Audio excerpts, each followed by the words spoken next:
ብልጽግናው ፕሬዚደንት ምሳሌ ይወዳል፣ ተረት ይወዳል። አሁን እንግዲህ ወደ መጥረቢያ ሄደው እንስሳት አልቀውበት ነው መሰለኝ። የእንስሳት ነበረ ብዙ ጊዜ የሚናገረው፣ ስለ ወፍ ስለ ሲናገር ነበረው። ንስር፣ ቁራ ያልተጠቀሰ እንስሳ እኮ የለም በነገራችን። አዎ እንስሳም አልተረፉም እኮ በብልጽግና ዘመን እንስሳትም አልተረፉም። እና ይሄ ደግሞ መጥረቢያው እነሱ ስላለቁ ሊሆን ይችላል። ግን የተባለው ያው የሚናገሩትን በምሳሌ ለማቅረብ ነው። አንተ እንዳልከውም መጥረቢያው በሚመጣበት ጊዜ ስለ መጥረቢያው አይደለም። መጥረቢያው እና ብረቱ፣ እንጨቱ፣ እጁ የሚያያይዙት አሉ። ሰው በሌላ ቋንቋ የሚናገሩትን በመጥረቢያ ይናገረው። አንተ እንዳልከው ግን መጥረቢያ የሚፈልጥ ነው። መጥረቢያ የሚቆርጥ ነው። ለመፍለጥ ለመቁረጥ ብቻ ቫዮለንስ ይወዳል ያልከው ነው። እና እሱን ይሄ ምንድነው ምሳሌያዊ የሚሆኑትን ነገሮች ብዙም መናገር ይቻላል፣ መፈላሰፍ ይቻላል፣ የአርት ክሪቲክ መሆን ይቻላል። ነገር ግን ለኔ ማደናገሪያ ነው። እሱ ምሳሌው ማደናገሪያ ነው ለኔ። ሰው መስማት ያለበት እና መነጋገርም ያለበት ማደናገሪያው ላይ አይደለም። ሌሎች የተናገራቸው ነገሮች አሉ። አሁን ስለ መጥረቢያው ህወሓት ነው ብረቱ ከተባለ፣ የሚቆርጠው የሚፈልጠው ህወሓት ነው ከተባለ፣ እንጨቱ ሻዕቢያ ከተባለ፣ ከእንጨቱ በኋላ ደግሞ ግብፅ እና ሌሎችም አሉ ከተባለ እና እሱን እንደ ምሳሌነት ከወሰድ ነው እዛ ላይ ከቆየን ምን ማለቱ ነው ምናምን ብለን እና እዛ ላይ ከቆየን ዋናው መልእክት ይጠፋብናል። ዋናው ያስተላለፈው መልእክት ይቀርብናል። ሊቆርጠን የመጣው ህወሓት ነው ካለ በኋላ እኮ የሚላቸው ነገሮች አሉ ስለ ህወሓት። ኋላ ቀር ናቸው፣ ሽማግሌዎች ናቸው፣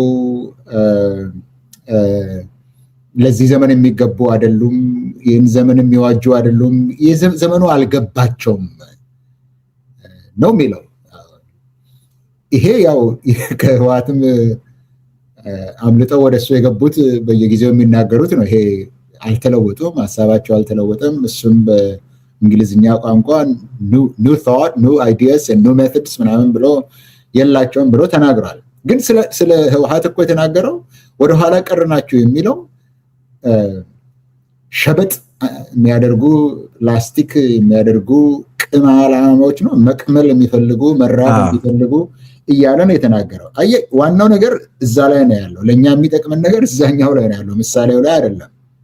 ሊቆርጠን የመጣው ግን አልገባውም። ሽማግሌ ነው፣ ሀሳቡ ሁሉ አዲስ አይደለም። እኛ በቴክኖሎጂ ነው ተመንድገን ያለ ነው፣ እነሱ ያልገባቸውም ነው የሚለው። እኔ ምን ቴክኖሎጂ እንዳላቸው አላውቅም ከእንትን በስተቀር ከድሮን በስተቀር ምን ቴክኖሎጂ እንዳመጡ አላውቅም። በዓለምም ጦርነት አዳዲሱም የጦርነት ደረጃ 6 ጀነሬሽን ጦርነት እያየን ነው። ከዛ ውጭ ሌላ ምንም አዲስ ነገር እያየው አይደለም። ነገር ግን አታውቁም። ለዚህ ሊዋጋ የሚችል ወጣት ቫሊዩስ ዋጋ ያለው ወጣት የለም። ይሄንን አልገባችሁም እናንተ። የ22 ህንፃ የመገናኛ ህንፃ እና የከተማ ኑሮ ለምዳችኋል። አሁን ያለው ወጣት የከተማ ኑሮ ለምዷል እና የሚዋጋላችሁ የለም እያለ የድሮውን እያጣጣለ የአሁኑን ደግሞ ሆድህን ብቻ ነው መሙላት የቻልከው ይላል። በዛ ላይ እነዚህ ናቸው ያሉት፣ እነሱ አይዋጋላችሁም። ነገር ግን ልዋጋ ካላችሁ እዚህ 22 ማዞሪያ ያላችሁ፣ መገናኛ ያላችሁ፣ እዚህ ህንፃ ያላችሁ፣ እዚህ ሀብት ማፈራትን የጀመራችሁ ተጠንቀቁ ነው። ተጠንቀቁ ነው እዚህ ያላችሁት፣ ከእነሱ ጋር ያላችሁት። ከሱ ጋር የሚሰሩት ነው ማስጠንቀቂያው ነው የምትለው አይደለም። አየህ፣ እነዚህ እኮ ጠቅላላዎቹ ህወሓት ይበለው እሱ ወያኔ ይበለው እንጂ ስለ ትግራይ ነው የሚያወራው። ጠቅላላ ስለ ተጋሩ ነው የሚያወራው። ከተማው ውስጥ ብቻ ሳይሆን በሻሸመኔም በነቀምትም በጎንደርም ምናምን ያላችሁት እናንተ ናችሁ ጥሩ ያላችሁት፣ እናንተ ናችሁ ማትነኩት።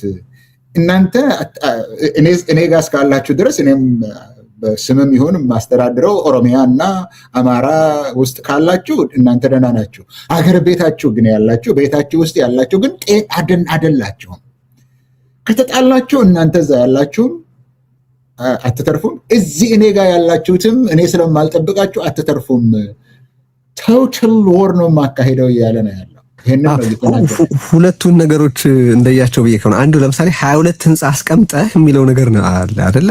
22 ላይ ህንጻ አስቀምጠህ ስለዚህ ስለ መቅመል ምናምን ያለው እኔም በጣም የሚያስገርም እንትን ያለው እና የሆኑ ሰዎች እዚህ ሀብት እያላቸው እዛ ሊዋጉ አይችሉም ብሎ ለማስተላለፍ የሞከረው መልእክት አለ። ሁለተኛ ደግሞ በጣም ሲሪየስሊ መወሰድ ያለበት እንዳልከው እዚህ ያላቸው የትግራይ ተወላጆች እኮ አሁን ሴፍ ናችሁ ሲል እጨርሳችኋለሁ ማለቱ ነው። ምንም ጥያቄ የለውም። እሺ እሱን እያለ ነው። ይኸውልህ ሁለቱንም ያካሂድለታል። እዚህ ያላችሁ ዕቃ ገንዘብ ያላችሁ ምናምን ገንዘባችሁን እንዳታጡ እንኳን እነሱም ብቻ አይደለም፣ በትግራይ ሆናችሁ ከዚህ ጀነራሎች ሆናችሁ ኮሎኔሎች ሆናችሁ ወደዛ ሄዳችሁ ልጆቻችሁ እዚህ ነው ያሉት፣ አዲስ አበባ ነው ያሉት፣ ሌሎቹ ደግሞ ውጭ ሀገር ነው ያሉት እያለ እያስፈራራ ነው። በአንድ በኩል ገንዘብ ያላችሁ ገንዘብ ስለለመዳችሁ አትዋጉም ነው። መቅመል የሚፈልግ ለመናገር እንኳን ይታክታል። መቅመል የሚፈልግ መራብ የሚፈልግ የለም። ሸበጥ መሄድ የሚፈልግ በላስቲክ መሄድ የሚፈልግ ተዋጊ የለም። የሚዋጋላችሁ የለም። እዚህ ከተማ ያላችሁ አሁን ፎቅ አለው እንጂ ለምዳችኋል ነው የከተማ ኑሮ ለምዳችኋል፣ የትም ቦታ ያላችሁ። ስለዚህ አትዋጉም። እንዋጋ ብላችሁ ከገባችሁ ግን ኋላ ቀሮች፣ አሁን ያለውን ሁኔታ አታውቁም። በነገራችን ላይ ደግሞ እኮ ተጋሩ እኮ ያሉት ሻሸመኔ ነው፣ አዳማ ነው፣ ጎንደር ነው። እነዚህ ደግሞ በእጄ ነው ያሉት እያለህ ነው። እነዚህ ደግሞ በእጄ ነው ያሉት። ሰው አትዋጉ። ለመዋጋት ያስችለው እነዚህ ዋጋ የሌላቸው ሽማግሌዎች ናቸው። ምክር እንጂ ያው ሲሞቱ መቅበር እንጂ ጉዳይ የላቸውም። እነሱን አትስሟቸው። የለም ሰምተናል ደግሞ ካላችሁ ያው ይሄ ይጠብቃችኋል የሚለው ነው። ስለዚህ ምሳሌው ላይ ከተያዝን እሱን ስንተነትን ከተያዝን ዋናውን ነገር እናጣለን የሚል ነው ለእኔ የታየኝ ልልህ ነው። እሺ ይሄ ያው ወደ አእምሮ ለማየት ስቲል አሁንም እኔ በአብይ አህመድ ዙሪያ የተሟላ መግባባት ተፈጥሯል ብዬ ላስብልና ለምሳሌ እሱ የሆነ አጀንዳ ሲያመጣ አዚፍ የሆነ ሲሪየስ እንደሆነ ሁሉ አሁን ሰሞኑን አስተውላችሁታል ብዬ አስባለሁ። የህገ መንግስት ማሻሻያ አጀንዳን በሆነ መንገድ ሲወረውር ሰዎች ሲሪየስ ወስደው ይከራከራሉ። በአብይ አህመድ ስር የሆነ ቁም ነገር መካሄድ እንደሚችል አይነት አድርገው ማለት ነው። እሱ ሪሊ የሆነ ያልገባን ነገር አለ ማለት ነው። በየራሳችን በብል ውስጥ ነው የምንኖረው። አብይን አሁንም በትክክለኛ መልኩ ቀላል የማይባል ቁጥር ያለው የፖለቲካ ህብረተሰብ አባል አለ ማለት ነው ወደሚል ጥያቄ ይወስደኛልና ነው ስቲል ወደ አብይ ጨለማ አእምሮ የሚያሳዩትን መስኮቶች ማየት ያስፈልግ ይሆናል ብዬ እንዳስብ የሚያደርገኝ። ሳሚ ቅድም ያነሳነውን ነጥብ በተመለከተ በአንተ በኩል ያሉትን ሀሳቦች እንድናነሳቸው ነው። እንስሳትንም በምሳሌ ሲጠቅስ ስለ መብላት፣ ስለመበላት፣ ስለመበላላት ነው አድርጎ የሚያወራቸው።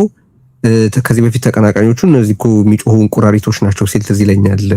ክርስቲያን ታደለ የሆነ ጥያቄ ሲጠይቀው በአማራ ክልል የነበረውን ተቃውሞ በተመለከተ ነው ያንን ያለው። የሆነ አይነት ስጋት ሲኖረው በኋላ እናነሳው ይሆናል። እኛ እኮ ደርግን የምናስነቅ ጨፍጫፊዎች ነን።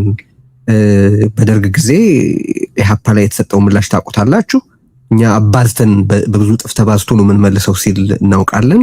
ብዙ በአደባባይ ዲስከርሲቭ ቫዮለንስን ያለማመደ ሰው ነው እና ይሄ የሰጠ ሀሳብ ካለ እሱ ላይ ከዛ ጋር የተሳሰሩ ሀሳቦችን እናነሳና ወደሚቀጥለው ነገር እንሽክራለን።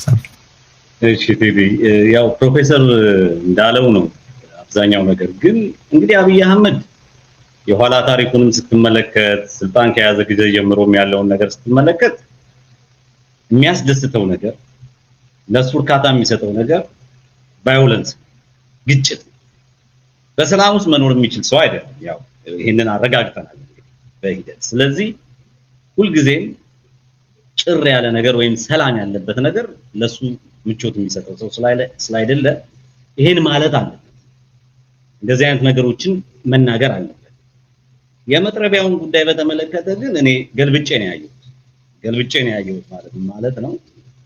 እሱ ይሄንን ነገር አሉታዊ በሆነ መልኩ አንዳችሁ ከአንዳችሁ ጋር ሆናችሁ ሀገር ታተራምሳላችሁ ምናምን የሚል አይነት ስሜት ለመስጠትና ሰው ውስጥ ያንን መልእክት ለማስገባት ነው። እኔ ግን ለኔ የሚሰማኝ ይሄ ሰውዬ ትብብር፣ ህብረት ምን ያህል እንደሚያስደነግጠውና እንደሚያስፈራው ነው ለኔ። ምክንያቱም መጥረቢያን ስትወስደው አሉታዊ ባልሆነ መልኩ መጥረቢያን ስትወስደው ብረቱ እንጨቱና የሰውየው እጅ ሲዋሃዱ ነው ውጤት የሚያመጣው። ስለዚህ ህብረት ትብብር ለአብይ አህመድ በጣም ከፍተኛ ስጋት የሚፈጥርበት ነገር እንደሆነ ነው እዚህ ውስጥ ለኔ የታየኝ። ስለዚህ አሁን እየታየ ያለው በተቃዋሚዎች ጎራ እየታየ ያለው ትብብር ለሱ ከፍተኛ የሆነ ትሬት ነው። ሰው ያንን በዘወርዋራ መንገድ እየነገረን ያለው ወይም ገብቶትም ይሁን ሳይገባው አሉታዊ በሆነ መንገድ ያምጣው እንጂ ለኔ መጥረቢያ የትብብር ምልክት ነው። ይሄን ተረት የወሰደው ከየት እንደሆነ እናውቃለን። ተረቱም የሚለው ይሄንን የትብብር ምልክት ነው፣ ስትተባበር ውጤት ታመጣለህ ነው። ሰው በዛ መንገድ ነው እኔ የምረዳው የስጋቱ ነጸብራቅ በመጥረቢያ መስሎ ለማምጣት። ከዚህ ቅድም ፕሮፌሰር ከተናገረው ጋር አንተም ተቀስ ካረከው ሸበጥ ቅማል ምናምን የሚለው እኔ እሱንም ቢሆን what ይሄ የኢንዱራንስ ምልክት እኔ አሁን ሰዎች እኮ በዛ ደረጃ ኢንዱራንስ ኖሯቸው ጽናት ኖሯቸው ታግለው ጽናት ኖሯቸው ታግለው ማሸነፍ መቻላቸውን እኮ ማረነቅ የሚደነቅ ነገር ነው። ያንን ነው ለማጣጣል የሚሞክረው የሰው። ስለዚህ እኔ የሚናገራቸው ነገሮች ሁሉ ሌሎችን ለማጣጣል ይሞክራል እንጂ ውስጣቸውን በደንብ ካየኸው ፖዚቲቭ መልእክት ነው ያላቸውና ገልብጬ ነው ያየሁት ልልህ ነው። ለኔ ምንም የሚረባ ነገር የለውም። እስኪልዚ አንዲት ኢንትረስቲንግ ነገር ያነሳል። ለምሳሌ ህወሓት ሰዎችን ሲተች ጻድቃንና ታደሰን አላከበሯቸውም የሚልና እኔ ለምሳሌ ጋሽ ዳውድን አከብራቸዋለሁ። አሁን ለፖሊሲ ምክር ላልፈልጋቸው እችላለሁ፣ ግን አከብራቸዋለሁ ወዘተ ይላል። ሶ አይ ቲንክ ያንን ሲያደርግ ያው የኦሮሞ ትግል ቅጥያ ነኝ አይነት ስዕል ለመስጠት እየሞከረ ያለ ይመስላል ማለት አይቻልም? ይቻላል። ለይተህ ያንን ቃል ካየህ ይቻላል ማለት አንድ ጊዜ ያደረገውን ነገር ግን እዛው አሁን የተቀመጠበት ቦታ ላይ ሆኖ አሁን ትናንት ሲናገርበት እዛው ፓርላማ ላይ ሆኖ ኦነግ እኮ ለ50 ዓመት ታግሎ ምንም ነገር አላመጣም፣ ድካም ነው፣ የኦሮሞ መሪዎችም ወደ ኋላ ይቀሩና አሁንም እኮ ብሎታል ዳውድን። አሁንም እኮ አከብርሃለሁ ለዛሬ 30 ዓመት ላደረከው ምናምን፣ ዛሬ ግን የለህም፣ ዛሬ ግን ዋጋ የለህም እያለው እኮ ነው። እዛም ላይ ቆሞ እኮ አሁን ለጌታቸውም ለነማንም እኮ የሚያደርገው ይሄ ነው። እየመጠጣቸው ነው እንደለው ይመጣቸዋል። መጦ ከዛ በኋላ እንደማይጠቅሙ ሲሆኑ ይወረውራቸዋል። ለአሁን እየመጠጠው ነው። ለአሁን እነሱ እየተናገሩለት ነው የሱን ሐሳብ አስቀድመው የሚናገሩለት ስለ ትግራይ የሚናገሩት እነሱ ናቸው። አሁንም እነ ዳውድም ምንድን ነው ያደረገው? እነ ዳውድም ምርጫ ተሳተፉ አለ። ምርጫ እንሳተፋለን፣ ባይሆን እዛ ላይ ሆነ የሚያስፈልገውን እንናገራለን። አንድ ወንበር አልሰጣቸው፣ እንደሱ እያደረገ ይጫወትብሃል። በዚህ ላይ የተቃነ ነው። እዚህ ላይ የሚለው ያለው ጊዜው አልፏል። የእናንተ ይሄ ለኦሮሞ ህዝብ እንታገላለን ለኦሮሞ ህዝብ መብት የምትሉት ዋጋ የለውም፣ ያለፈ ነው፣ ጊዜ ያለፈበት ነው። እናንተም ዋጋ የላችሁም፣ ሽማግሌዎች ናችሁ። ስትቸገሩ መርዳት፣ ስትሞቱ መቅበር፣ ስትታመሙ ማስታመም ነው። ይሄ ነው የቀረን ነው የሚለው ያለው ለነሱ። አሁን ምንም እየሞታችሁ ነው እኮ ነው፣ እየሞታችሁ ነው። ችግር የለም፣ አካላችሁ እንዲበሰብስ እናደርግም፣ እንቀብራለን፣ ታሪካችሁን እናከብራለን። አሁን ግን ዋጋ የላችሁም ነው የሚለው ያለው። ያው ቋንቋ ነው ለትግራይም የሚጠቀመውን ነው እዚህም የሚጠቀመው። ጊዜ አልፎባችኋል አለ እኮ ከነጭራሹ። ሽማግሌዎች እኮ ከእንግዲህ ምንም አታደርጉም ነው። ምንድነው ግን በነገራችን ላይ ይሄ በእድሜ ከገፉ ሰዎች ጋር ያለበት ችግር ሊብራራ ይችላል? በስነልቦና ወይ አንብበሃል ስለዚህ ነገር? በፖለቲካል ሳይንስም ኦር በስነልቦና ኦር በሌላ ሳይንስ ዘርፍ ሊብራራ የሚችል ነገር ነው። ለምሳሌ ይሄንን ምለው የሆነ ስለ ኢሳያስ አንዴ ጄፍሪ ፈልትማን ጠይቆት እንደው የምታስበው ስለ ኢሳያስ ሲባል ባዮሎጂ ሞት የረሳው ሰው ነው ማለቱ ተዘግቦ ነበረ። የምክክር ኮሚሽን ሰዎችን ጀስቲፋይ ለማድረግ ሲሞክር እነዚህ ሰዎች እኮ አንድ እግራቸው አፈር ውስጥ መቃብር ውስጥ የገባ ሰዎች ናቸው ተው እንጂ ሲል አስታውሳለሁ። በጦርነቱ ወቅት ስለ ህወሓት ሰዎች ሲናገር ይሄንኑ አሁን የተጠቀመበትን የእድሜ ነገር አንስቶ ዲሞናይዝ ሲያደርግ ተመልክተናል። ሌላም አጋጣሚ አለ እንደዚህ አሁንም ያንን አንስቷል። ምንድን ነው የሚገባህ ነገር አለ? አዎ ለእኔ የሚገባኝ ነገር አለው። አሁን በእድሜም ከበለጥክ እኮ በልጠኸዋል። በእድሜም ስትበልጠው ትበልጠዋለህ፣ በጀግንነትም ስትበልጠው ትበልጠዋለህ፣ በእውቀትም ስትበልጠው ትበልጠዋለህ። በልጠኸዋል። አሁን እድሜ መብለጥ ነው፣ ግን ለምን ትበልጠዋለህ? እሱን መብለጥ የለብህም። እሱ የሚታየው በልጠውኛል በዚህ፣ ስለዚህ ማሳነስ አለብኝ። ለሞት የቀረቡ ናቸው እንጂ የእድሜ ባለጸጋ አይደሉም ነው። ለሞት የቀረቡ ናቸው፣ የእድሜ ባለጸጋ አይደሉም፣ በዛም አይበልጡኝም ነው። ይሄንን ሁሉ የሚያደርገው እኔ የሚመስለኝ መበለጥ የለብኝም ነው። የጠለቀ ኢንሴኪሪቲ አለ በሁሉ ነገር ላይ።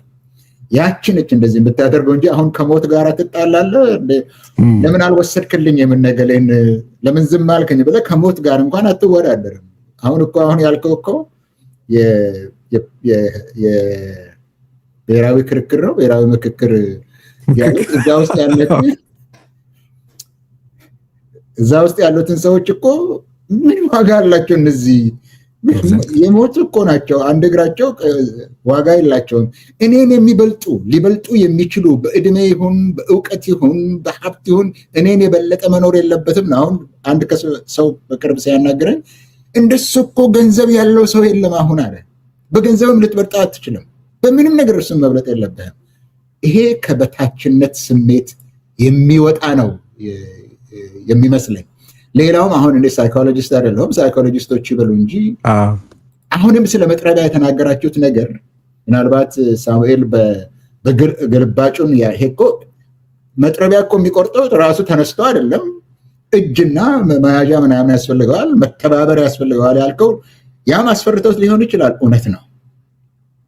ነገር ግን እሱ የሚለውን ነገር ነው አሁን የሚያሳየው። እዛ ላይ እሱ የሚያደርገውን ነገር ነው ዲስፕሌስ ያደርገዋል፣ ወደ ሌላ ይለጥፈዋል። እሱ የሚያደርገውን ነው።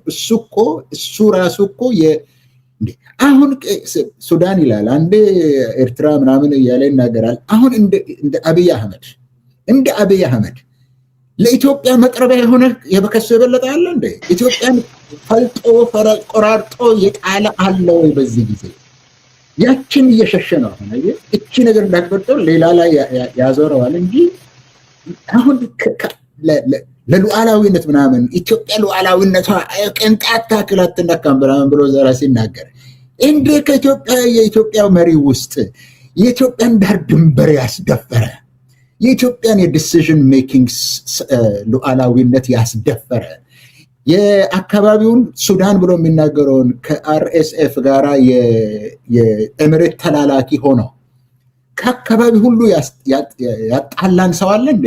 የሸጠ ሰው አለ እንዴ? ኢትዮጵያም ዳር ድንበሯን ቆርሶ የሸጠ ሰው አለ በኢትዮጵያ ውስጥ። ስለዚህ ያችን በአብይ ልክ የሸጣለ ወይ ነው? በአብይ ልክ ይሄንን ያደርጋል ወይ ነው? አዎ በኢትዮጵያ ጠቅላላ ታሪክ ነው የምልህ። በኢትዮጵያ ጠቅላላ ብትደምራቸው ሁላቸውን መሪዎቹን ብትደምራቸው ያችን ግን መሸሽ አለበት እሱ። እችን ለመሸሽ ሌላው ላይ ማድረግ አለበት ለማለት ነው። ፕሮፌሰር እዚህ ላይ ግን እሱ ሉዓላዊነት ሲል እኮ ሁልጊዜ ኢትዮጵያ ሲል ሉዓላዊነት ሲል ራሱን ነው ባይዘው ስልጣኑን ነው ማዕከል አድርጎ የሚናገረው። የኢትዮጵያ ሉዓላዊነት አይነካም ሲል የኔ ስልጣን አትነካም እያለ መሆኑን ነው እኔ የምረዳው። ስለ ወንበሩ ነው እንጂ ቅድም እንዳልከው ኢትዮጵያን ከሱ በላይ ያደማ ከሱ በላይ የጨፈጨፈ ከሱ በላይ ማን አለ? ግን ሁልጊዜ እኔ ኢትዮጵያ ስለምረዳው ያችን የሱን ወንበር ሉዓላዊነት ሲል የሱን ወንበር ከዛ ውጭ ያለው ነገር ጠቅላላ ምንም ኢትዮጵያዊ እሱ ብቻ ነው፣ ራሱን ነው ኢትዮጵያ አድርጎ የሚወስደው። በዛ መንገድ ነው እኔ የምረዳው ብዬ ነው እንደዛ ነው የማስበው። የሉዓላዊነትን ነገር አንስታችኋል። በጣም ጥሩ መንደርደሪያ ነው ወደሚቀጥለው ጉዳይ ለመሄድ። ግን ሕዝቅኤል አንስቶት በጣም ጥሩ ማለት በጣም መጉላት ያለበት የምለው አንድ ነጥብ በተለያየ ሁኔታ አብይ ሲናገር እዚህ ብዙ ጊዜ አነሳዋለሁ። አብይ በጎ ከተናገረ ተገልብጦ ነው መሰማት ያለበት። ከዛተ ደግሞ በቀጥታ ነው መሰማት ያለበት እላለሁ ደጋግሜና ስለ ትግራይ ተወላጆች የተናገረው ነገር ሲሪየስ ማስጠንቀቂያ የፍጅት ማስጠንቀቂያ ነው። በትክክል ነው ያነሳው እስኬል በጣም ማለት ሰዎች ያን ያክል ቁብ ሲሰጡት ስላልተመለከትኩ ነው እያለ ያለው። በእርግጥም ጨርሳችኋለሁ በፈለኩ ጊዜ ነው ኢላማ ናችሁ ነው ያለው።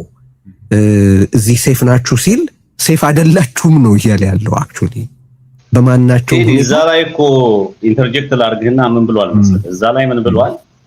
መንግስት ወደ ሰፊ ሆኖ ቤተሰቦችን አንዱ ባጠፋው ሌላውን አንነካም ብለን እንጂ የሚል ፍሬዝ ተጠቅሟል። ምን ማለት ነው?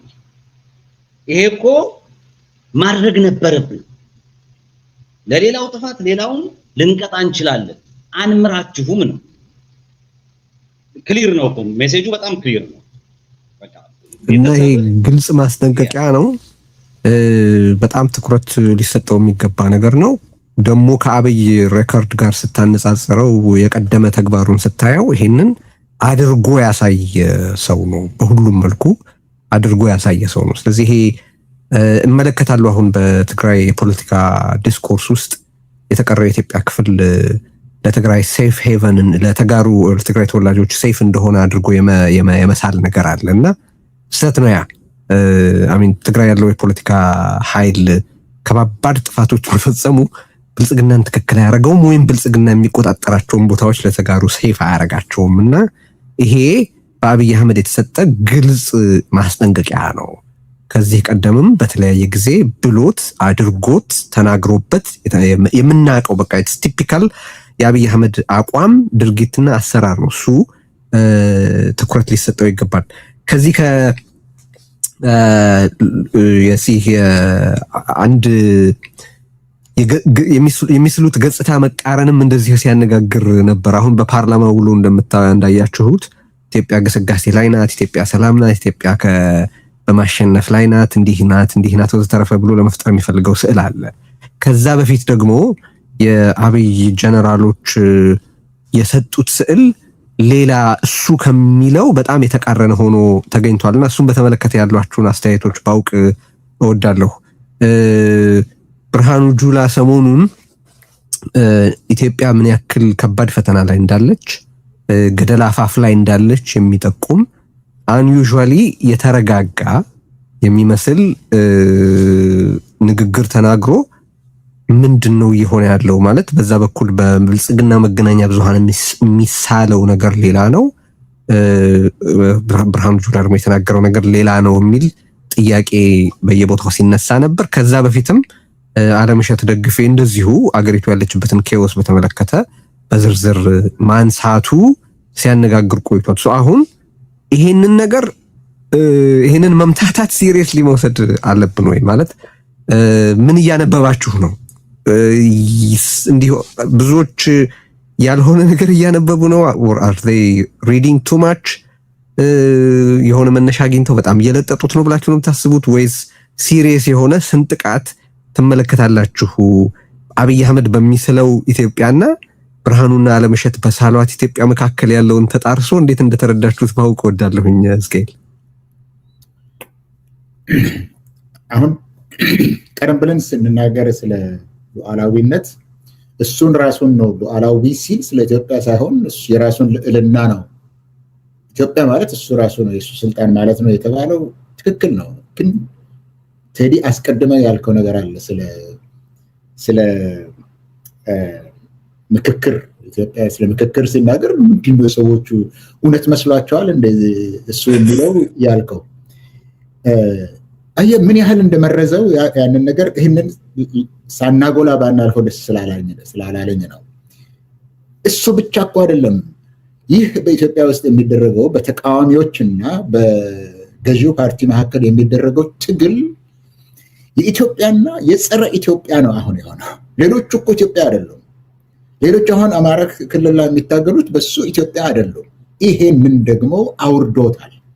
ይሄንን ደግሞ የኢትዮጵያ ጀነራሎች ናቸው የሚያወሩት። ይሄ አይገባቸውም ለኢትዮጵያ ጀነራሎች። ጉዳዩ እኮ የፖለቲካ ልዩነት ነው፣ የመስመር ልዩነት ነው እንጂ የኢትዮጵያ ህልውና፣ የኢትዮጵያ ሉዓላዊነት፣ የኢትዮጵያ አንድነት እንደዚህ ብሎ ሲናገር ሰምቼዋለሁ። የምስራቅ እዝ ጀነራል ነው የሚባል ነገር ግን መሐመድ ተሰማ ልክ ነው። መሐመድ ተሰማ ጎጃም ላይ ነው አሁን 5 ዓመት ጎጃም እዝ አዛዥ ሆኖ እዛ የቆየ አለ እና ምስራቅ እጅ ነው ስሙ፣ ግን እዛ ሀረር ላይ የለም እሱ ሲናገር ምንድን ነው ያለው? እኛ እኮ የምንዋጋው ለኢትዮጵያ ሉዓላዊነት፣ ለኢትዮጵያ አንድነት ለማስቀጠል ነው። ሌሎቹ ግን ባዳና ባንዳ ግን ኢትዮጵያን ለማፍረስ ነው ይላል። ይሄ እሱ የሚናገረው ነገር መርዙ ወድቆ በእነሱ ውስጥ ስለደረሰ እጅግ ሊያሳስበን የሚገባ ነገር ነው ለማለት ነው። ለፖለቲካው በጣም ሊያሳስበን የሚገባ ጉዳይ ነው እንደዚህ የሚናገረው ነገር። ለቴዲ ያልከው አሁን ስለ ትግራይ ሰዎች ሌላ ቦታ ስላሉት በሚናገርበት ጊዜ ምን ሊያደርግ ነው ብለን ነው እንደምንጠይቀው ነው ወይስ ያደረገውን ነገር ነው የምናየው? ለማድረግ ፈቃደኛ መሆኑን አሳይቶን የለም ወይ? ባለፈው ጦርነት ጊዜ 60-50 ሺህ አላሰረም እንደ ከትግራይ በእነሱ ከሌላ ጋር ነው ያላችሁ ብሎ አልገደለም እንዴ? ሰራዊት ውስጥ ያገለገሉትን ገሙጎፋ ወልደው አልረሽንም እንዴ? ለዛ ፈቃደኝነት እንዳለው ሰው እንዳይረሳው ነው ለማለት የፈለግኩት። የጀነራሎቹ በተከታታይነት መምጣቱ ይገርማል።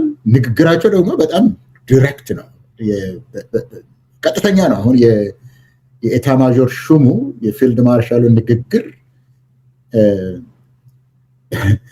እኛ ታዲያ ለምን እንደ ጠላት እንቆጠራለን? እኛም እኮ ያልነው ይሄንን ነው የሚያስብል አይነት ነገር ነው የተናገረው። ስርዓተ አልበኝነት የነገሰበት፣ ሰላምና ልማት የጠፋበት፣ ዳር ድንበር ያልተጠበቀበት፣ ኢትዮጵያ ሉዓላዊነቷን ያጣች፣ እርስ በርሱ የሚተላለቅ ህዝብ፣ የውጭ ጠላት ገብቶ የሚፈነጭባት ምንድን ነው ያለው የሞት የመከራና የሰቆቃ አገር እኮ። ይህንን ካላችሁ እኛን ምን አድርጎ ነው የምትሉን? እኛ ምን አጠፋን? እንደዚህ ከሆነ ነው የተሰማኝ እኮ። ምን አደረግን? የኢትዮጵያ ጠላቶች የምንሆነው ይህንን ለቀልድ አይደለም ያለው። ለቀልድ ነው የሚናገረው ብዬ አላስብም። ምክንያቱም ቅድም ያልኩትን ኢሜጅ ተጠቅሜ ለሳሚ ላሳልፈው። ይሄንን ክብር ምንድን ናቸው? ጀነራሎች የተከበሩ ይባላሉ እንዴ? ሌተናንት ጀነራል ናቸው መሰለኝ ተሰማ ማመር ተሰማ ሌተናንት ጀነራል የእዝ አዛዥ ናቸው። አማራ ክልል ላይ ባለፉት 4 ዓመታት የአስቸኳይ ጊዜ ቢነሳም አማራ ክልልን የሚያስተዳድሩት እስካሁን ድረስ እያስተዳድሩ ያሉት እነሱ ናቸው። ዛሬ ከተማ ውስጥ ዛሬ ወር ወይም ዓመት ድረስ በየከተማው የሄዱ ሰውን ያወያያሉ፣ ህዝቡን ያወያያሉ፣ ህዝቡን ያነጋግራሉ። ማን? ጀነራሎች። አሁን የአማራ ክልል ባለስልጣን አለ እንዴ? የዞን መሪ አለ? የክልሉ ፕሬዚደንት አለ? በህይወት መኖሩን እንኳን ታውቃላችሁ? የክልሉ ፕሬዚደንት አሁን አላየውም እኔ በእንትን ላይ መኖሩንም አላውቅም። የሚያስተዳድሩት እነሱ ናቸው። ከተማ ላይ ህዝብን እየጠሩ የሚያነጋግሩት በምስራቅ ሰሜን ምስራቅ አሰፋ ቸኮል ነው ያለው፣ በዚህ ብርሃኑ በቀለ ነው ያለው፣ እዚህ ብርሃኑ ተሰማ ነው ያለው፣ ወደ መካከሉ ደግሞ ሹማ አብደታ የሚባል አለው። እነዚህ ናቸው የሚያስተዳድሩት፣ እነዚህ ናቸው ህዝብን የሚያወያዩት። ዛሬ ግን ያየሁት ያችን ምስል ዛሬ ነው ያየሁት እና ምስሏ ምንድን ነው የምታሳየኝ? እኔ መሐመድ ተሰማ የሚያነጋግራቸው ግንባር ላይ ያሉ ጥቂት ወታደሮችን ነው። ከተማ ውስጥ ህዝብን አይደለም፣ ወይንም በካምፕ ያሉትን አይደለም። ግንባር ላይ ያሉ ጥቂት ወታደሮች ፊት ለፊት ቆሞ ነው ሲያነጋግር የነበረው። ለምንድን ነው አንድ ሌተናንት ጀነራል የእዝ አዛዡ ግንባር ላይ ተገኝተው 30-40 የሚሆኑትን ወታደሮችን ለማነቃቃትና ለማበረታታት ድረስ የሄደው? ምክንያቱ ምንድን ነው? ሞራላቸውን ለመንቀሳቀስ ለምንድን ነው የተፈለገው? ስለማይዋጉ ነው። አልዋጋም ብለዋል። እዛ ደረጃ ላይ ደርሰዋል። ስለዚህ ክቡር የኢትዮጵያ ጠቅላይ ሚኒስትር ቢሮ ውስጥ የተቀመጡት ሰው እዛ ላይ ሲናገሩ ስትሰቅጥ ፉከራና ሽለላ ታበዛለ ነው ምንድን ነው ያሉት? ሲዘቅጡ ፉከራና ሽለላ በማብዛት ደረጃ ላይ ነው ያሉት። ወታደሮቹ ግን ያውቃሉ ልህል ነው። ይህንን እየደጋገሙ እየተናገሩ ነው። ዛሬ ብርሃኑ ጁላ ተናገረ እንጂ አለምሸት ደገፌ ከዚህ በፊትም ተናግሯል። ይሄ ሚሽናችንም አይደለም ብሎ ከዚህ በፊትም ተናግሯል። ሌላ ጀነራልም ከበደ ረጋሳ የሚባል እንዲሁ ተናግሯል። ጀነራል ዘውድ የምትባልም ወታደሩ ምን ውስጥ እንዳለ ተናግራለች። እዚህ ደረጃ ድረስ የሚያነቃቁበት ምክንያት ወታደሩ ደክሞታል። ይህንን ማመን ወደ ማመን እየመጡ ነው። ለውጥ ያመጣሉ ብዬ አይደለም፣ ወደ ማመን ግን እየመጡ ነው። ምክንያቱም ሪያሊቲ የራሱን መንገድ አለው ኢንትሩድ የሚያደርግበት። አይ ቲንክ ኢንትሩድ እያደረገ ነው የሚመስለኝ። ግን የሆነ ያለ ስንጥቃት ማሳያ ተደርጎ ሲጠቀስ ስለነበር ፕላስ እናንተ በትብብር አሁን ቀጥለው ማነሳው ያንን ስለሆነ ነው። በትብብር ለድልና ለሽግግር ድርጅታችሁ በኩል ያወጣችሁት መግለጫ ነበር፣ ለሰራዊቱ ያቀረባችሁት ጥሪ ነበረ። ሰዎች ሲጽፉ ኦኬ አብይና ብርሃኑ ያልተግባቡበት ነገር አለ ወደ ማለት ሲወስዱት ስለተመለከትኩ ነው። የሆነ አሚን በብርሃኑ በኩል ይመጣል ተብሎ የሚታሰብ ነገር ተስፋ እያደረጉ ይሁን አይሁን አላውቅም። እሱ ሚስላትና ብርሃኑ ሚስላት፣ እሱ ሚስላትና አብይ ሚስላትና አለምሸት ሚስላት ኢትዮጵያ መካከል ይሄን ያህል ተቃርኖ መፈጠሩን እንዴት እንረዳው? እሱ አጭር አስተያየትን ከዛ ወደ ሳሚ ሄዳለሁ። ተቃርኖ እኮ ግልጽ ነው። አሁን እኮ ያለው ክቡርነታቸው እኮ የብልጽግና ፕሬዚደንት እኮ የሚናገሩት እኮ ኢትዮጵያ ሰማይ ጠቀስ እንደሆነች ነው አይደለም እንዴ? እሳቸው እኮ እንደሚናገሩት ከሆነ የእሳቸውን ንግግር የምንከተል ከሆነ እሳቸው 10 ቢሊዮን ብር የኢትዮጵያ ብር ነው 10 ቢሊዮን ዶላር በሙሉ ከልማት አንስቼ ወደ ጦርነቱ ዋጋበታለሁ እስከ 20 ዓመትም ወጣትን መልምዬ መዋጋት ቀላል ነው የሚሉት። በኢኮኖሚ ደረጃ እሳቸው የሚናገሩት ያማረባት ነው ኢትዮጵያ ከአፍሪካ አንደኛ የወጣች ነው፣ በዚህ ሁለተኛ፣ በዚህ ሶስተኛ በአፍሪካ ምሳሌ ሆናለች ነው የሚሉት እሳቸው። አሁን እነዚህ ሁለት ጀነራሎች የሚሉትን ግን ካየ የፊልድ ማርሻሉን ተናግሬያለሁ። የፊልድ ማርሻሉ አማካሪ የሆኑት ግን አሁን የተባለውን ነገር ብቻ አይደለም፣ ስለ ኢኮኖሚ ነው ያወሩት። በኢኮኖሚ ጉዳይ ላይ ከዚህ በፊት ከሶቪየት ህብረት የተበደርነው 11 ቢሊዮን ነው ምናምን ነበረ። እሱን ስንት አስልተው ነው ደግሞ የሚናገሩት። አስልተው የተናገሩት ስንት ዩኒቨርሲቲ ስንት መንገድ እንሰራለን ነው። እኚህ ሰውዬ ግን የብልጽግናው ፕሬዚደንት ግን ሆስፒታል መስራትም ዩኒቨርሲቲ መስራትም እንደማያስፈልግ፣ መንገድ መስራት ደግሞ ሀዲድ መስራት ደግሞ አክሳሪ እንደሆነ ነው የሚናገሩት። ስለዚህ ስንጥቅ አይደለም ልልህ አልልም፣ ምክንያቱም ተቃራኒ ነው። ስንጥቅ መጥቶ ከሆነ በጊዜ እናያለን። ስንጥቁ ግን ከመጣ የሚመጣበት ምክንያት አለው። እችን ብዬ አቆማለሁ። ስንጥቅ ማለት በወታደር መሪዎቹ እና በፖለቲካ መሪው ሌላ ዋጋ የለውም፣ ሌላ የለም። አንድ ሰው ነው እዛ ላይ ያለው። ስንጥቅ ካለ የግል ጥቅም ጉዳይ እየተለያየ መጣ። እነዚህም የተጠቀሙ ናቸው። እነዚህም ይኸው መሳሪያ በመሸጥ እስከ ሶቪየት ድረስ ሄደው ገንዘብ ሲያገኙ ሲቀርጡ የነበሩ ዩኤኢ ድረስ ቤት የገዙና አውሮፕላን በመግዛት ድሮን በመግዛት ሲጠቀሙ የነበሩ ናቸው ወታደር መሪዎቹ። ይሄ ነገር ግን አሁን እነሱ እንደሚሉት እየወረደና እየወደቀ እያዘቀጠ ከሄደ የኢትዮጵያ ሁኔታ ያ የሰበሰቡት ገንዘብ እንኳን ሊበሉት የማይችሉበት ደረጃ ላይ ስለሆነ የሚያዋጣቸውን መንገድ ወደ መፈለግ ይሄዳሉ እንጂ የህዝብ ጉዳይ ግድ ብሏቸው አይመስለኝም። ይሄ ኢንትረስት የፖለቲካል ኢንትረስት እና ፐርሰናል ኢንትረስቱ መጋጨት የጀመረ ይመስለኛል ለማለት ነው። እሺ ሳሚ፣ እዚህ ላይ የምታክለው ነገር ካለ ማከል ትችላለህ። ግን በዛው በነገው ዕለት ወደ ሌላ ርዕሳችን ከመሻገራችን በፊት እዚሁ መሀል ላይ በነገው ዕለት በትብብር ለድልና ለሽግግር በኩል የታሰበውን ዝግጅት በተመለከተ ተከታታዮቻችንም እንዲያውቁ መረጃ ብትሰጡልን እወዳለሁኝ። ያው ስለሚሰራጭም እንዴት ምን እንዲጠብቁ ምን እንዳሰባችሁ ብታወሯቸው። ቀጥል ሳሚ። እሺ ቴዲ፣ በመጀመሪያው ጉዳይ ላይ እንግዲህ ይሄ ነገር በሁለት መንገድ ልታየው ትችላለህ። ሲሪየስ አይደለም ብለህ እንኳን ብትወስደው አሁን ወታደሮቹ የሚናገሩት እና እሱ የሚናገረው መለያየቱ ሲሪየስ አይደለም እንኳን ብለህ ብትወስደው በህዝቡ ላይ ግን የሚፈጥረው ኢምፓክት አለ። በአድማጩ ላይ ግን የሚፈጥረው ኢምፓክት አለ።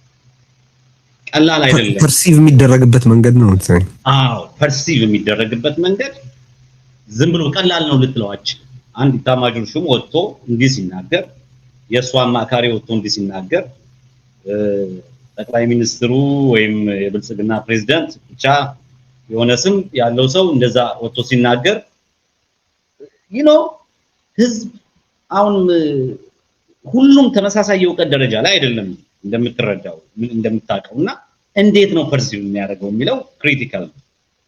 ህዝብ ሊረዳው የሚችለው መከፋፈል እንዳለ እንደሚረዳ ወይም ደግሞ ስንጥቃት እንዳለ እንደሚረዳ መጠራጠር አያስፈልግም።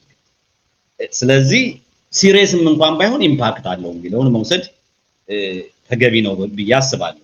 ሁለተኛው ግን የብልጽግና የህዝብ ግንኙነት ቀውስ ብቻ ላለመሆኑ ማሳያ ምንድነው የሚል ጥያቄ ያላቸው ስላሉ ነው። ብዙ ጊዜ ብልጽግና ወጥ መልእክት በማስተላለፍ አይታወቅም። ልክ ነህ። ግን እነዚህ ሰዎች ቅድም ፕሮፌሰር እንዳለው ስፔሻሊ ወታደሮቹ ቀጥተኛ የችግሩ ገፈቀማሽ ናቸው። በህዝብ ግንኙነት ሰዎች በሚዲያ ሰዎች የተላለፈ ነገር ቢሆን ኖሮ ከዛ ኢንኮንሲስተንሲ ጋር ወይም ከወጥነት ጋር ልታያይዘው ትችላለህ። እነዚህ ሰዎች ግን በቀጥታ የአርሚው መሪ እና ደግሞ የጉዳዩ ገፈት ቀማሾች ናቸው። ስለዚህ የሚናገሩት ነገር ሲሪየስሊ ነው የሚወስደው። ማለት እንደው ለማስመሰል ይናገሩታል ብዬ ለማለት እቸገራለሁ።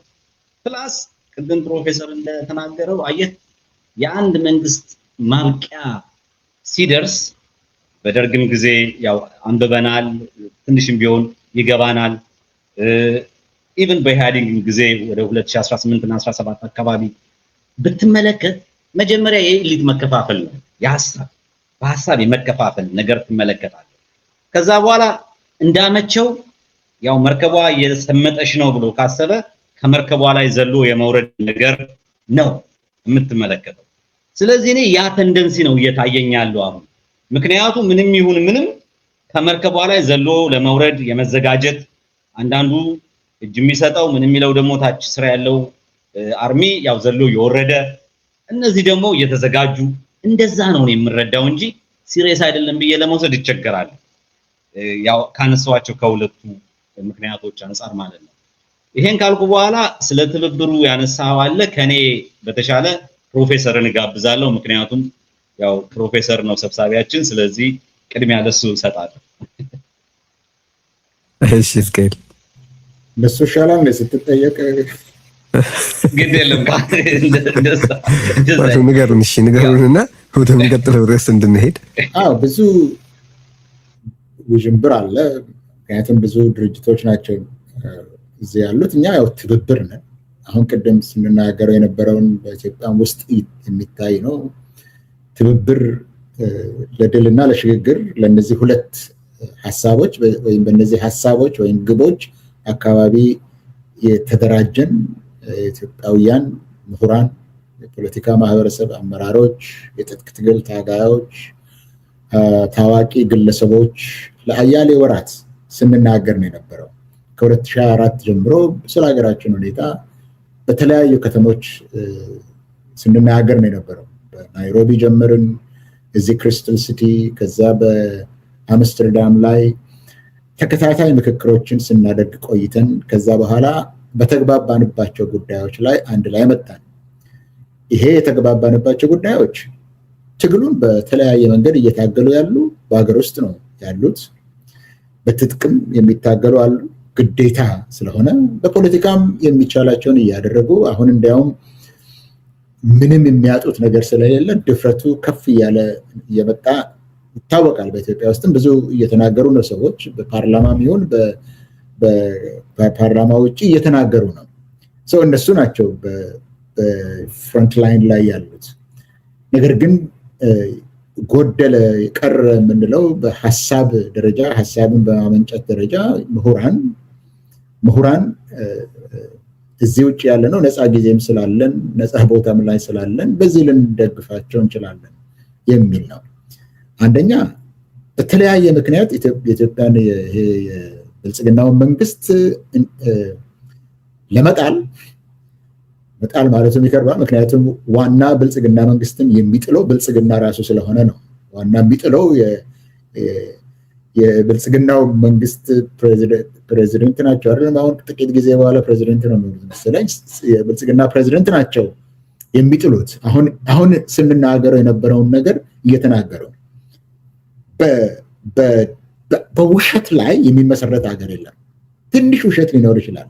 ሁሉንም ነገር ግን እየዋሸ ያንኑ ህዝብ እየዋሸ ጦርነት እያገረሸ የመጣ እያየን እየተሻሻለ ነው የሚል ትናንት እዛ ፓርላማ ላይ ተቀምጠው እየቀነሰ ነው ያለው ብቻ ትንሽ እየቀነሰ ነው በየቦታው የሚል በአርሲ ላይ እኮ 3 ሰዎች ናቸው የሚል በአርሲ ላይ ስንት ጊዜ ነው ሰው የሞተው? ስንት ጊዜ ነው የተገደለው ሰው?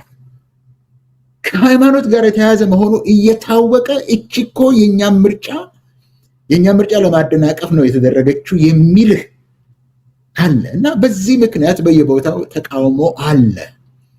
ይሄን ተቃውሞ ግን ለድል የሚያበቃው የጋራ ፕሮግራም ሲኖርህ ነው፣ የጋራ ትግል ሲኖርህ ነው። በዚህ በኩል መርዳት እንችላለን ነው። ሁለተኛ አሁን መፍራትም ያለብን ሁላችን ኢትዮጵያውያን መፍራት ያለብን ከዚህ በፊትም ብዙ ጊዜ ድል ተገኝቶ ነበረ። ድሎቹ ግን አልዘለቁም። ሁልጊዜም ድልን የሚነጥቅና መልሶ ኢትዮጵያን እዛ የድሮ ነገር ውስጥ የሚዘፍቃት አሁን ይሄ እንዳደረገው ወደኋላ የሚመልስ አሁን ልክ የደርግ መጨረሻ ዘመናት የሚመስል ነገር ውስጥ ቋንቋውም ከሸይጣን ጋር አልወዳደርም፣ አልነጋገርም፣ አሸንፋለሁ ይሄ ሁሉ የዛን ጊዜ የነበረው እዛ ተመለስን ከስንት ጊዜ በኋላ። ይሄ እንዳይሆን ድንገት እንዳይሆን ይሄ ነገር መገርሰሱ አይቀርም። ሲገረሰስ ግን ባዶ እንዳንሆን እንደዚህ ነገሮች ላይ ለመርዳት እንሞክራለን በሚል ነው የተደራጀ ነው። ነገም የምንናገረው ምሁራንን ነው የጠራ ነው። የኢትዮጵያ የፖለቲካ ማህበረሰብ የፖለቲካ አውዱም አሬናውም የተበታተነ ነው። መፍራት ያለብን ይሄ ነው። መፍራት ያለብን እኛ ኢትዮጵያውያን መፍራት ያለብን አገሪቷን ራሷን በትኗታል። ደህና አድርጎ በትኗታል። ይታየናል አይደለም? እኩለኛ እኮ ይታየናል፣ ለሁላችንም ይታየናል።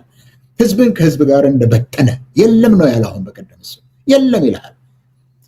ጎንደርን ከጎጃም፣ ክርስቲያንን ከእስላም፣ ሸዋን ከምናምን ከወለጋ ጋር እያጋጨ ከኖረ በኋላ ከበተነው በኋላ ነው ቢሄድም እኛ ምን እናድርግ?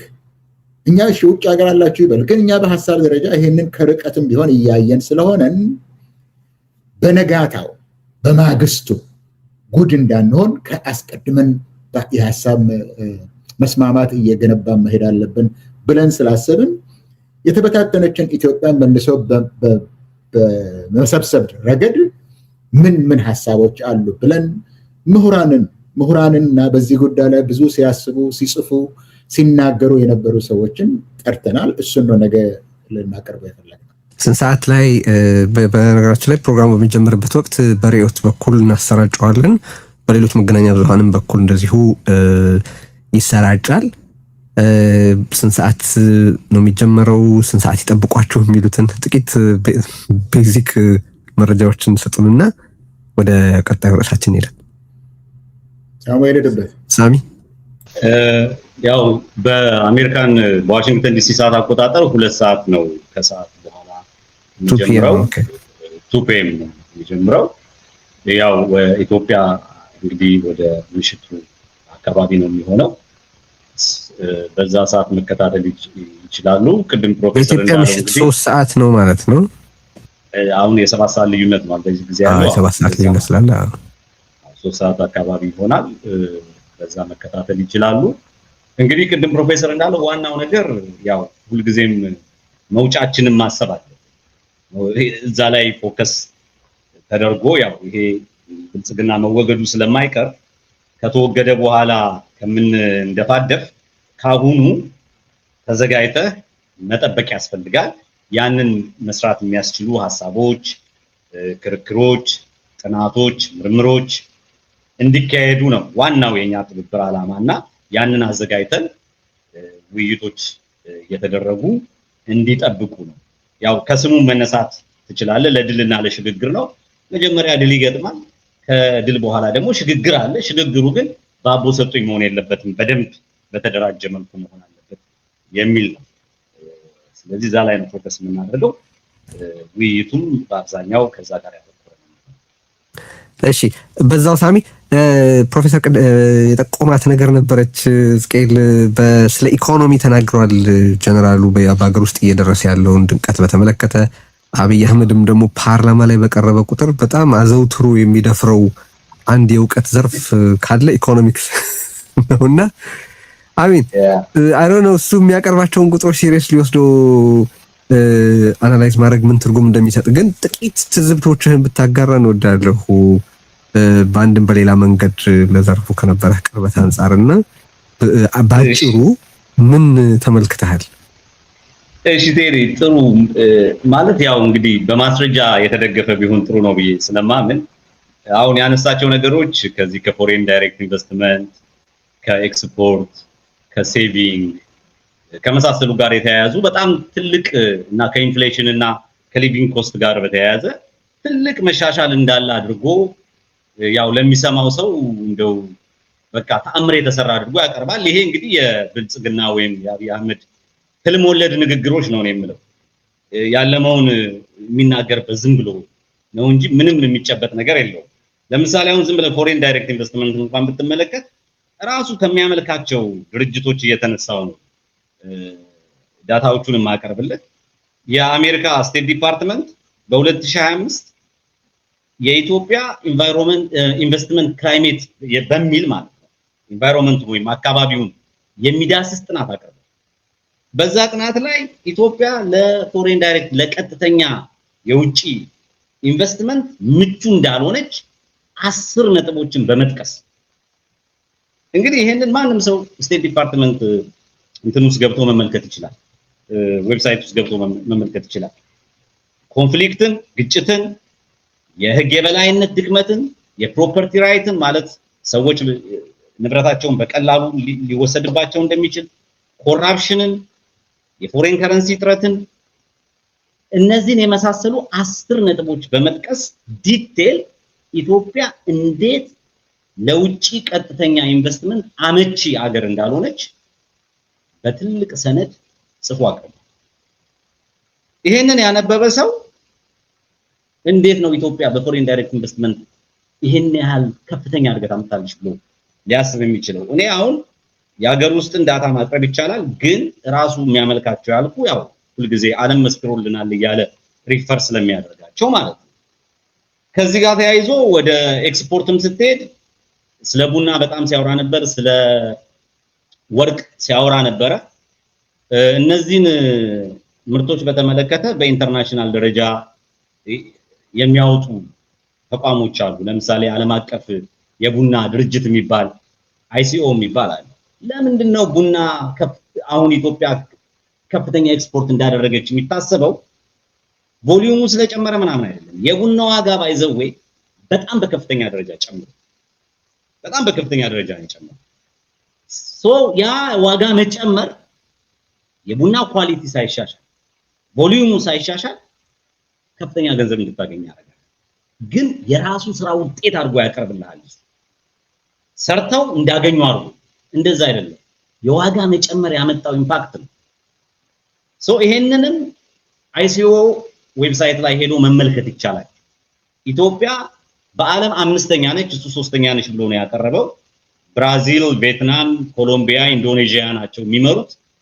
ኢቭን እንደዚህም ሆኖ የብራዚል እና የቪየትናም ኤክስፖርት በዘንድሮ ዓመት ቀንሷል። በዛ ምክንያት ኢትዮጵያ ትንሽ የተሻለ ገበያ አግኝታለች።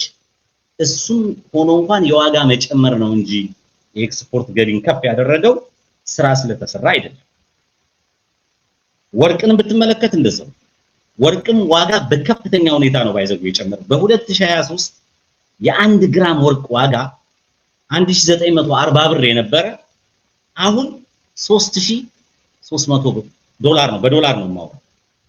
ከ60% እስከ 80% ነው የጨመረው። ተመልከት እንግዲህ ይሄ ምን ያህል ገቢን ከፍ እንደሚያደርገው ማለት ነው።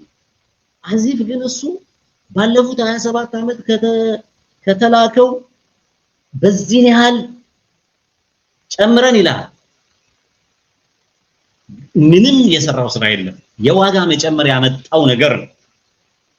ሴቪንግን ብትመለከት ቴዲ ሴቪንግ ይኸውልህ በ2017 እኔ ያው እዛው አካባቢ ስለነበርኩም ልነግርህ እችላለሁ። በ2017 እንደ ሀገር ዶሜስቲክ ሴቪንግ 9.9 አካባቢ ነበር። ይሄ የወርልድ ባንክ ዳታ ነው። እኔ ዳታዎቹን ከወርልድ ባንክ አይኤምኤፍ ነው ማመጣቸው፣ ምክንያቱም ያው ስለሚያመልካቸው ገብቶ እንዲያይ ማለት ነው።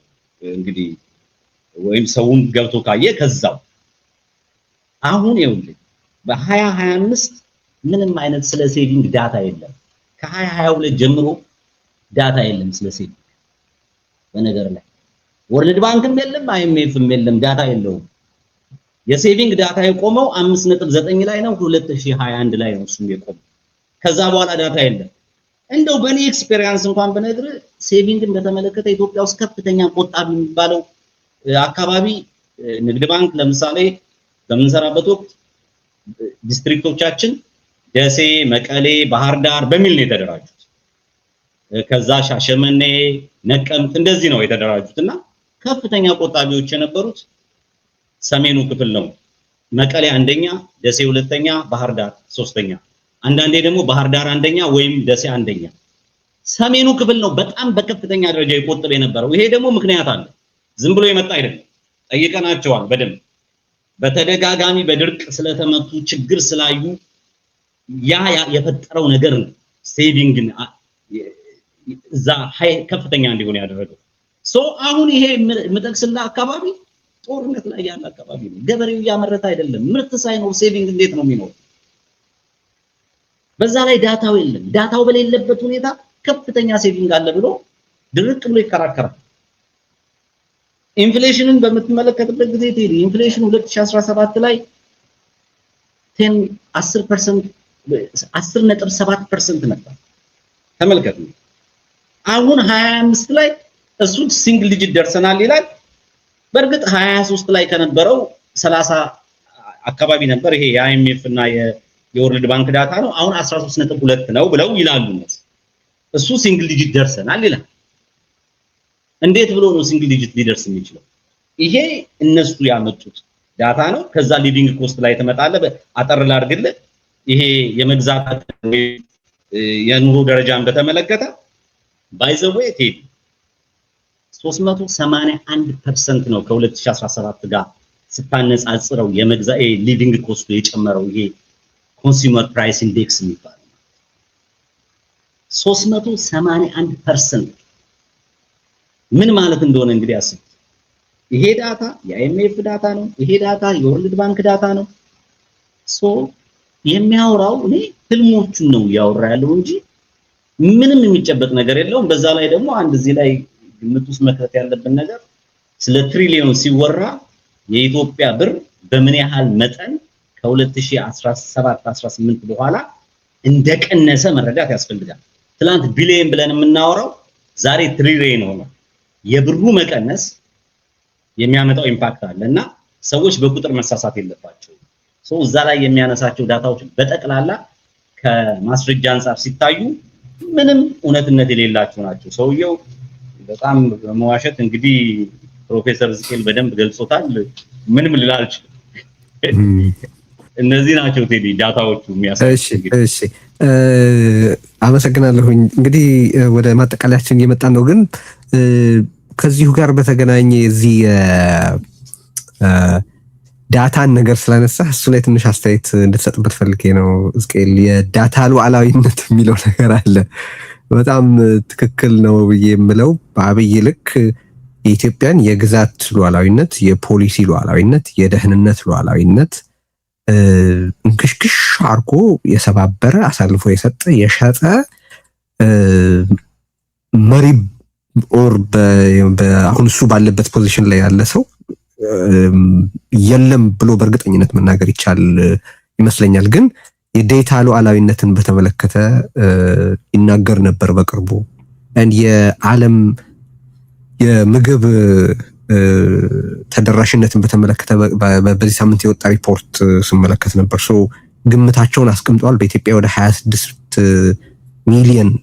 ሚሊዮን ገደማ ሰዎች በጣም አስቸኳይ የሆነ የምግብ ድጋፍ የሚፈልጉበት መጥፎ ሁኔታ ላይ እንደሆኑ እንደሚገምቱ፣ ነገር ግን ከኢትዮጵያ በኩል አስፈላጊው መረጃ እንዳልቀረበላቸው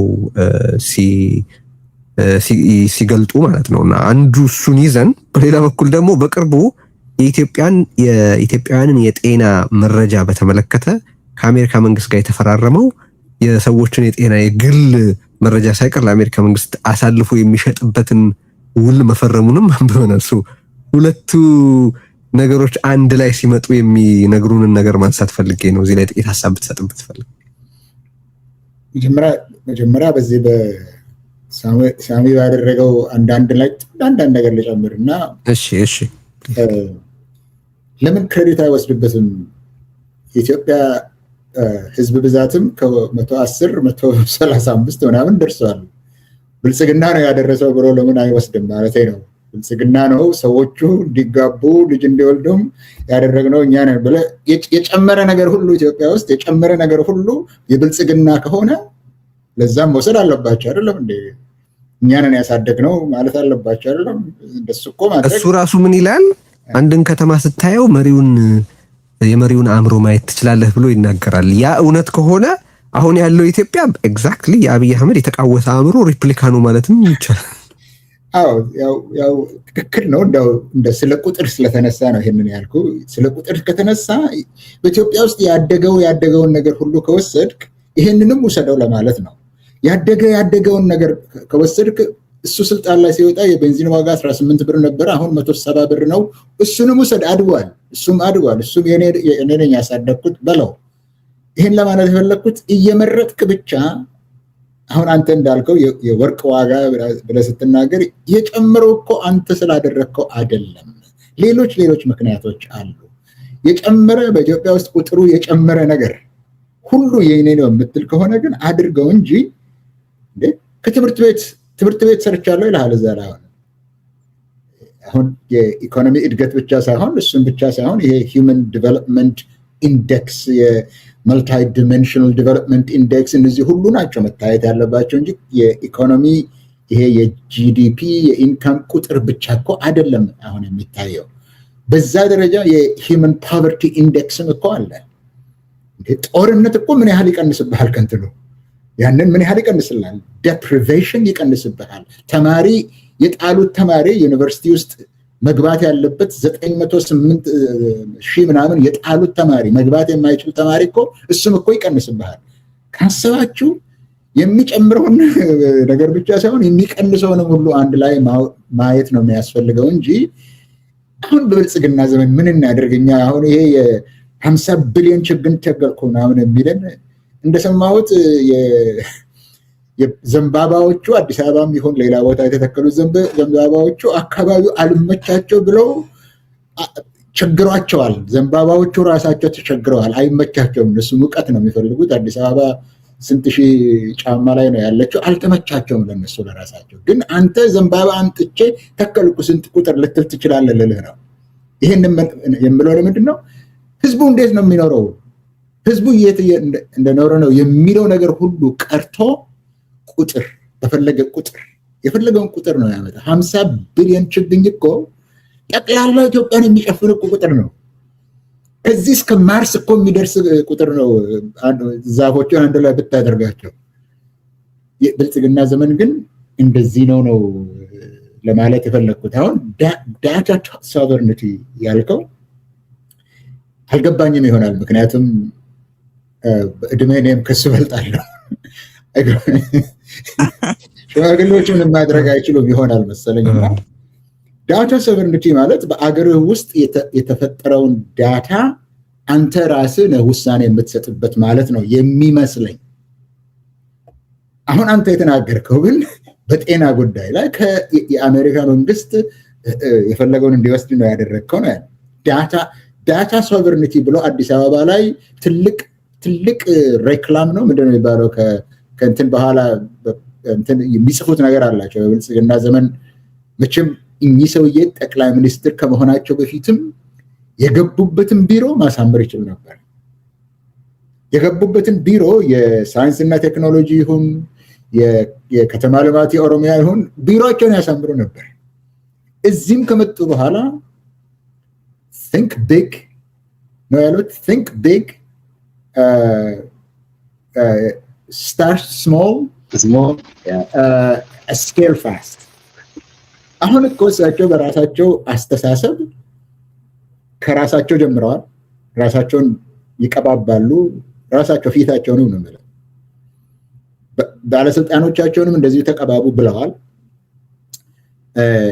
ወደ ግማሽ ሚሊዮን ብር ምናምን ግማሽ ሚሊዮን ያክል ነው የሚለብሱት ጠቅላላ በብር ካሰላኸው እያንዳንዱ ባለስልጣን ቢሮቸውን እንዲያሳምሩ አድርገዋል።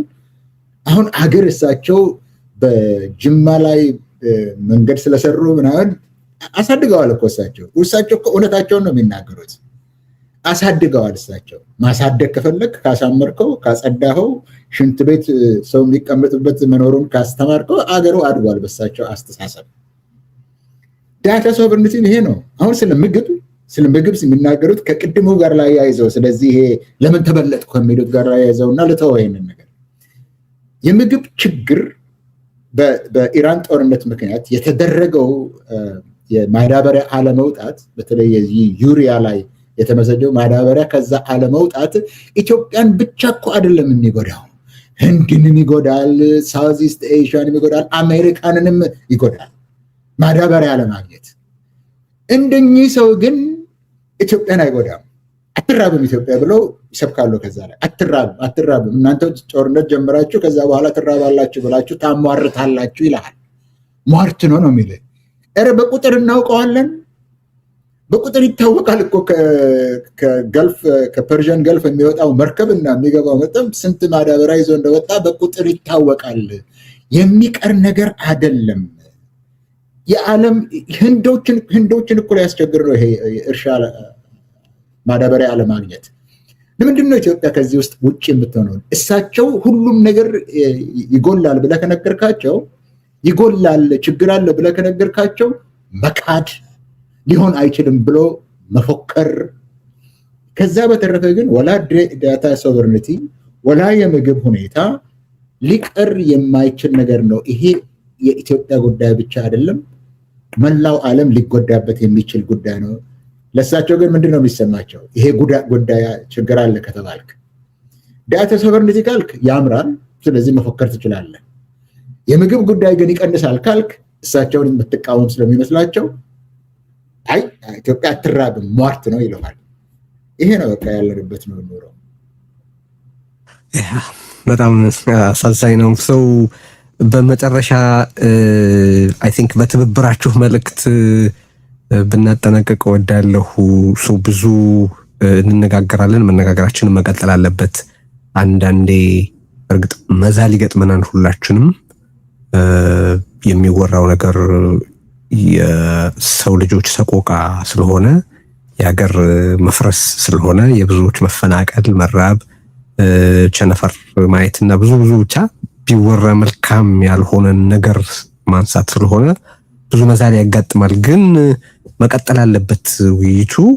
አሁን ቀጥሎ የሚመጣውን ምዕራፍ በተመለከተ እስከዛሬ ከተሄደበት መንገድ ወጣ ባለ ሁኔታ ወደ መፍትሄው የሚያቀርብ እንዳላችሁት እናንተ ወደ ድልና ወደ ሽግግር የሚያቀርበውን መንገድ በተመለከተ መነጋገር ያስፈልጋል። በፖለቲካ ውስጥ በአንድም በሌላ መንገድ እየተሳተፉ ያሉት ኢትዮጵያውያን በተለይ አገዛዙን በተመለከተ ግልጽ ስዕል ያላቸው ምን ማድረግ እንዳለባቸው ሁሌ ማስታወስ ስለሚያስፈልግ ከዚህ በፊት ያነሳናቸውን ጥያቄ መልሼ ላንሳና አሁን አብይ አህመድ ተመረጥኩ ብሎ ያው ይሄ ሰሞንኛ የተናገረውን ንግግር እንግዲህ ፓርላማ አባላቱን ለማሰናበት መሆኑ ነው። ሌሎች ደግሞ አጃቢዎችን ሊቀበል እነዚህ ቆመው አጨብጭበው ተሸኝተዋል ተብሏል። ከነዛ መካከል በሚቀጥለው ፓርላማ የሚኖሩ አሉ፣ የማይኖሩ አሉ ወዘተ። ከዚህ በኋላ ይሄ ያለንበት ቪሸስ ሳይክል እንዲያበቃ መደረግ ስላለባቸው ነገሮች በማንሳት ብናጠናቀቅ ደስ ይለኛል። ሳሚ ባንተ ልጀምርና የመጨረሻውን መልእክት ለሕዝቅኤል ሰጠዋለሁ። በእናንተ በኩል እየተደረጉ ካሉ እንቅስቃሴዎችም ጋር በተሳሰረ ሊሆን ይችላል። በአጠቃላይ በአገሩ ፖለቲካ ላይ እየጎደለ ነው ወይም በበቂ መጠን የለም የምትለው ምንድነው? አሁን ሁኔታ አኳያ ምን ላይ የበለጠ መተኮር አለበት ነው እያላችሁ ያላችሁ? እሺ ቴዲ፣ ያው እንግዲህ አንተ እንኳን በተደጋጋሚ ትለዋለህ የዚህ መንግስት ጥንካሬ ከፋፍሏል። በመከፋፈል ሰዎች እንዳይተባበሩ በማድረግ ስልጣኑን ለማራዘም መሞከር፣ ግጭት መፍጠር። አሁን ሁላችንም መረዳት ያለብን ይሄ መንግስት የሚቀጥል ከሆነ አንድ እርግጠኛ መሆን ያለብን ነገር ሀገራችንን አናገኛለን። በቃ ሀገር አይኖርም። ስለዚህ ሁሉም ሰው ወደ ተመሳሳይ አስተሳሰብ መምጣት አለበት። ሚኒመም ግራውንዳችን ይሄ መንግስት የሚቀጥል ከሆነ ሀገር አይኖርም። ስለዚህ ይሄን መንግስት ማስወገድ አለበት። እንዴት ነው ልናስወግደው የምንችለው? በተናጥል በሚደረግ ትግል ልታስወግደው አትችልም። ይሄን እሱ የሱ ወይ ነው፣ የሱ መንገድ ነው። በተናጥል እንድትመጣበት ነው የሚፈልገው። ስለዚህ መተባበር፣ መተጋገዝ ምንም ጊዜ የማይሰጠው ጉዳይ ነው። አሁን ሜዳ ላይም ያሉትን እየሰማናቸው ነው። በጣም ጥሩ ትብብር ላይ ነው ያሉት። ውጭም ያሉት የፖለቲካ ምሁራን፣ የፖለቲካ እንቅስቃሴ የሚያደርጉ ሲቪል ሶሳይቲዎችም በርካቶች መተባበር አስፈላጊ እንደሆነ ተረድተው ወደ መተባበር፣ ወደ መተጋገዝ እየመጡ ይሄ በሌሎቹም በሚዲያዎቹም በሁሉም ጎልቶ መታየት አለ። በደንብ ተባብሮ ታርጌትህን በደንብ ታርጌት አድርገህ ብልጽግና ነው ሀገራችንን ሊያጠፋ የሚችለው ብልጽግና ነው የሚለውን አስምረህ እዛ ላይ ትግል ማድረግ ያስፈልጋል። እና እኔ ልል የምችለው ትብብር በጣም በጣም በጣም አስፈላጊ ነገር ነው። ብልጽግናን የሚያርደው የሚያስፈራው ነገር ቢኖር መተባበር ብቻ። ስትተባበር ያው የምታደርገውን ነገር ማወቅ አለብህ። ለምን እንደምትተባበር ማወቅ አለብህ። መድረሻህን ማወቅ አለብህ። ያው ስለ ስትራቴጂ እዚህ ብዙ መናገር አልፈልግም። ግልጽ ክሊር የሆነ ስትራቴጂ ኖሮ በዛ ስትራቴጂ መሰረት ይሄንን መንግስት አስወግደህ ኢትዮጵያን የነገዋን ኢትዮጵያ መፍጠር ያስፈልጋል። ህዝቡ ተስፋ ማድረግ አለበት።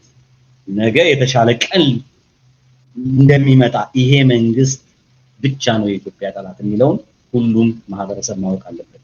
ያለው መተባበር አለ።